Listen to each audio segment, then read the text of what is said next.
একদম কথা যদি বলছি। সুনির্দিষ্ট করে বলেন, আপনি কি জামাত ইসলামের কথা আমি বলছেন? জামাত ইসলামের কথা বলছি, জি। আচ্ছা। এই দল যখন এখন দ্বিতীয় দল, এমনকি একটা হাইপো তৈরির চেষ্টা আছে, তারা নির্বাচিত হয়ে যেতে পারে, আওয়ামী লীগ যদি হুম। মাঠে আসে, এই দলটার এই গুরুত্ব একেবারেই শেষ হয়ে যাবে। তো আমি কেন জানি শেষ না হয়ে যাবে যে, একটু এইটুকু শুনিনি, কেন এই দলটার গুরুত্ব শেষ হয়ে যাবে আওয়ামী যেমন লীগ ধরুন আসলে? তাদের না, তাদের হিসাবটা এরকম, আমি জানি, আমি নিশ্চিত নই, অনেকে অনেক সার্ভের কথা দিয়ে দেখাচ্ছে তাদের বিএনপির সাথে নেক টু নেক আছে, এবং যদি আওয়ামী লীগ না থাকে আওয়ামী লীগের অনেকে তাকে ভোট দেওয়ার সম্ভাবনা আছে, এইসব আলাপ আছে। কিন্তু আমার বিবেচনায় জামাতের ভোট এখনো আওয়ামী লীগের সাথে অনেক কম, আওয়ামী লীগের ভোট অ্যাটলিস্ট 20% আছে বলে আমি মনে হুম। করি। তো যদি সেটা হয়ে থাকে, তখন আসলে বিএনপির সাথে নির্বাচন নিয়ে যাবতীয় আলাপের কেন্দ্রে চলে আসবে আওয়ামী লীগ। ফাইট হবে বিএনপি আওয়ামী লীগের মধ্যে আবারও। জামাত এই যে এখন, খেয়াল করবেন গত কয়েক মাসে আমরা জামাত নিয়ে কথা বলতে বলতে তাদের পিআর, তাদের হুম। সমাবেশ হুম। করছে, হুম। হুম। জামাতি আলোচনার বিষয়। আমি বাংলাদেশে কতগুলো টকশো গত 1-1.5 মাসে করেছে আমি জানি না, যেখানে মূল বিষয় জামাত। আওয়ামী লীগ আসার সাথে সাথে জামাত দেখবেন ভ্যানিশ হয়ে গেছে জি। সিনারিওতে। তো জি। আমি জানি না এটা এক ধরনের জামাতের উপরে চাপ এই তৈরি প্রশ্নটা করছে। তাহলে তো খুব যৌক্তিকভাবেই আসে, এত বিপুল ভোট যেই দলটির আছে সেই দলটিকে নির্বাচন করতে না দেয়া, সেটি কিভাবে যৌক্তিক হয়? আসবো সেটা আপনার কাছে। যৌক্তিক হতে পারে। ডক্টর আমি জাহিদ আমি আসি। আমি আসবো, আমি, হ্যাঁ, সেটা যৌক্তিক হতে পারে, আমি সেই জায়গায় জি, আসবো। আমি আসি তাহলে। এই আলোচনাটা পুরনো আলোচনা, তারপরেও শুনবো আপনার জি, কাছে। আমি জি, জনাব মোস্তফা ফিরোজ, আপনার কাছ থেকেও ওই সম্ভাবনার কথা যেটি প্রধান উপদেষ্টা বলছেন, আওয়ামী লীগ কার্যক্রম চালু হতে পারে, এটি একটা যে কোনো সময় চালু হতে পারে সম্ভাবনা, আসলে কি সেই সম্ভাবনা আপনি দেখেন নির্বাচনের আগে? যেই প্রশ্নটি করছিলাম একই প্রশ্ন, এমন কি হতে পারে যে এই সামনের 26-এর নির্বাচনে অংশগ্রহণ করছে আওয়ামী লীগ? আমি তেমন আপাতত যে রাজনৈতিক পরিবেশ বাংলাদেশে, সেই পরিবেশটা দেখি না। ডক্টর ইউনূস যেহেতু নিউ ইয়র্কে বসে কথা বলছেন, সুতরাং সেখানে পশ্চিমা দেশে নিষিদ্ধ নির্বাচন করতে পারবে না, এই কথাগুলো আহ, মানে গণতান্ত্রিক না। এটা মেহেদী হাসান সম্ভবত উনি কিন্তু বলেছেন যে এটা কি গণতান্ত্রিক হলো।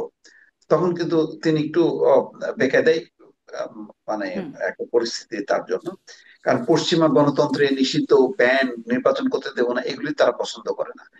আবার এইগুলিকে সরাসরি মানে বিপক্ষে বলাটা বাংলাদেশের রাজনৈতিক পরিস্থিতিটা এলাও হয় না। যেমন আসিফ নজরুল এখানে যত আহ, আজকে ঠিক ডক্টর ইউনূসের কথাটা যদি বলতেন তাহলে কিন্তু আজকে কিন্তু হইচই শুরু হয়ে যেত। কিন্তু যেহেতু বলেছেন যে কোনো সম্ভাবনা নাই, সুতরাং তিনি কিন্তু এখন একটা সেফ পজিশনে আছে।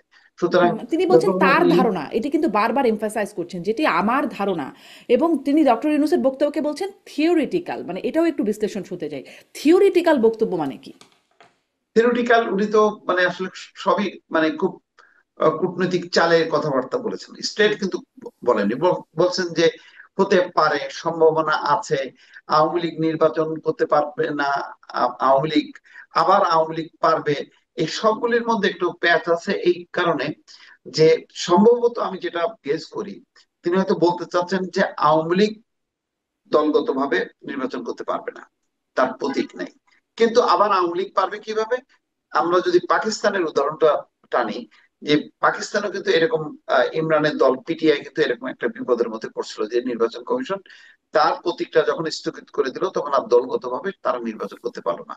তখন তারা কি করলো? তখন তারা স্বতন্ত্র হিসেবে ইলেকশন করলো। সম্ভবত মানে ডক্টর ইউনূস ওই পিটিআই এর দিকে ঠেলে দিচ্ছে আওয়ামী লীগকে, যে ঠিক আছে তোমরা যখন এইটা করতে পারবে না তখন ওইভাবে করো। ওইভাবে করলে তার একটা মুখ রক্ষা হয়। কারণ এখন মানে টোটালি যদি আওয়ামী লীগ মানে ঝাড়ে বংশে যদি তারা নির্বাচনী মাঠে না থাকে, তাহলে পশ্চিমা বিশ্বে বারবার কিন্তু আজকে যেমন মেহেদী হাসান প্রশ্ন করলেন, তেমনি একইভাবে কিন্তু সারাক্ষণ কিন্তু, আর উনি যেহেতু ওই সব অঞ্চলে বসবাস করবেন, বারবার ইন্টারন্যাশনাল মিডিয়া তার কাছে যাবে এবং তাকে কিন্তু প্রশ্ন করবে, তখন ওনার জন্য একটা বিব্রতকর হবে। ওইসব সেই অঞ্চলে কারণে কেন উনি বসবাস কিন্তু, করবেন? আমাদের মানে বাংলাদেশে বসবাস করবেন না? না করলেও উনি তো অধিকাংশ সময় বাইরে যান, সেমিনার হুম। সিম্পোজিয়াম জি। করেন। আর যেহেতু উনি একটা ক্ষমতার একটা কেন্দ্রবিন্দুতে আসছে, এখন তার ইন্টারন্যাশনালি তার গুরুত্বটা অনেক বেশি। সুতরাং আন্তর্জাতিক মিডিয়া সে যেখানে থাক না কেন তাকে ধাওয়া করবে, এবং উনি কিন্তু আন্তর্জাতিক মিডিয়াকে সবসময় সাথে রাখেন, উনি ফেস করেন। তো সেই কারণে আমি বলছি যে উনি আহ, দুইটা কথাই বলছে, যে হ্যাঁ নির্বাচন করতে পারবে আর পারবে না। নির্বাচন করতে পারবে এটা হচ্ছে পশ্চিমা দিকটা আহ, ওই ওদের ওই ভ্যালুসটাকে রক্ষা করার জন্য। হুম। আবার পারবে না, এটা হচ্ছে বাংলাদেশের ভ্যালুসটাকে রক্ষা করার জন্য। এইরকম একটা জোড়াতালি দিয়ে তিনি কিন্তু খুব মানে কৌশলে কথা বলেছেন। আসিফ নজরুল ঠিক ওই ধারাটা অনুসরণ করতে পারতেন। উনি বলতে পারতেন হ্যাঁ মানে ডক্টর ইউনূস যেটা বলেছেন সেই বিষয়টা মানে সঠিকই বলেছেন। তবে বিষয়টা হচ্ছে আইন আদালতের ব্যাপার, নির্বাচন কমিশনের ব্যাপার, তারা বিষয়টা দেখবে। এইভাবে পাশ কাটে যেতে পারতেন, কিন্তু উনি কিন্তু পরিষ্কারভাবে বললেন যে ভবিষ্যতে কোনো সম্ভাবনা নেই। যাই হোক, মানে অনেক বেশি কৌশলী ভূমিকা ছিল ডক্টর ইউনূসের। কিন্তু মোদ্দা কথা হচ্ছে যে মানে আমি এই মুহূর্তে রাজনৈতিক বাস্তবতায় যেটা দেখি, কারণ আজকে বিএনপি, জামাত এবং আর অন্যগুলি তো আছে, ইনকলাব মঞ্চ টঞ্চ এখনো নামে নাই।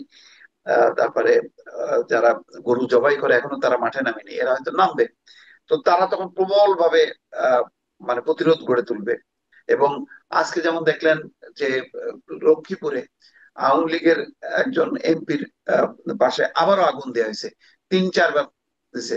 এখন আবার হয়তো সেই ইস্যুকে আওয়ামী লীগ কেন পারবে, চলো আমরা যাই 23 নম্বরে যাই, 32 নম্বরে যাই, আবার আগুন দেয়, এরকম একটা পরিস্থিতি তৈরি হতে পারে। সেই কারণে ওরা খুব সতর্কভাবে তারা কথাবার্তা গুলোর উত্তর দিছে। তা নাহলে তো যখনই বলবে যে হ্যাঁ আওয়ামী লীগের সম্ভাবনা আছে, সাথে সাথেই তো একটা বারুদের মতন একটা পরিস্থিতি তৈরি হবে। বিষয়টা খুবই রাজনৈতিক স্পর্শকাতর বলে ডক্টর ইউনূসও কৌশলে কথা বলেছেন। আর এখানে আসিফ নজরুল তো আরো বিপদে থাকেন বলে তিনি সরাসরি বলছেন যে না বাবা, কোনো সম্ভাবনা নেই।